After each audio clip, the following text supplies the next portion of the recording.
Hamas ও ইসরায়েলের তৃতীয় দফা জিম্মি ও বন্দি বিনিময় শুরু হচ্ছে বৃহস্পতিবার।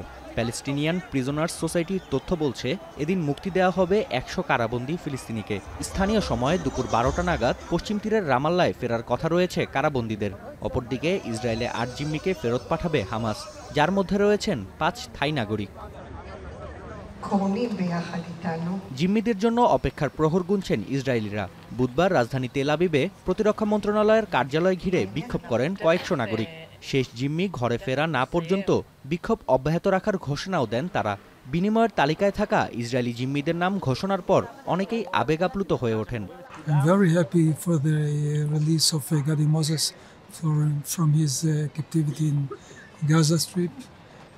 And coming back to his family.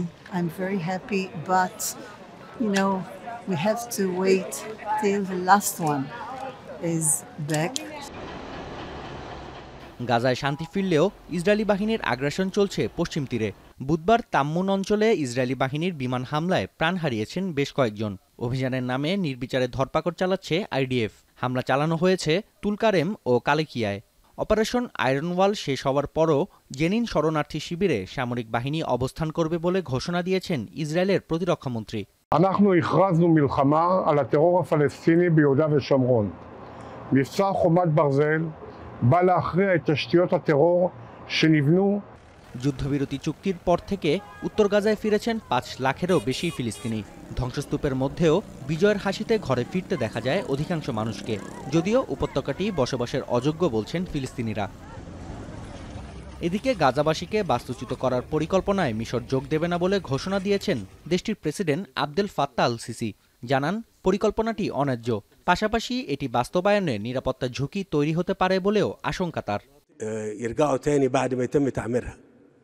هل ممكن الكلام ده يتكرر مرة تاني؟ أنا ما افتكرش. وبقول إن الشعب المصري لو أنا طلبت منه هذا الأمر. ইসরায়েলের অধিকৃত অঞ্চল থেকে জাতিসংঘ ত্রাণ সংস্থার কার্যক্রম বন্ধের ঘোষণায় উদ্বেগ প্রকাশ করেছে চীন। একই সঙ্গে সংস্থাটির কার্যক্রম স্বাভাবিক করতে জাতিসংঘের প্রতি অনুরোধ জানিয়েছেন চীনা প্রতিনিধি। নাফিয়া আরমান মনন, এখন বিশ্ব। মাঠের অলরাউন্ডার আমি, আর ঘরের allrounder Tilex. Tilex toilet cleaner, clean মানেই টাইলক্স।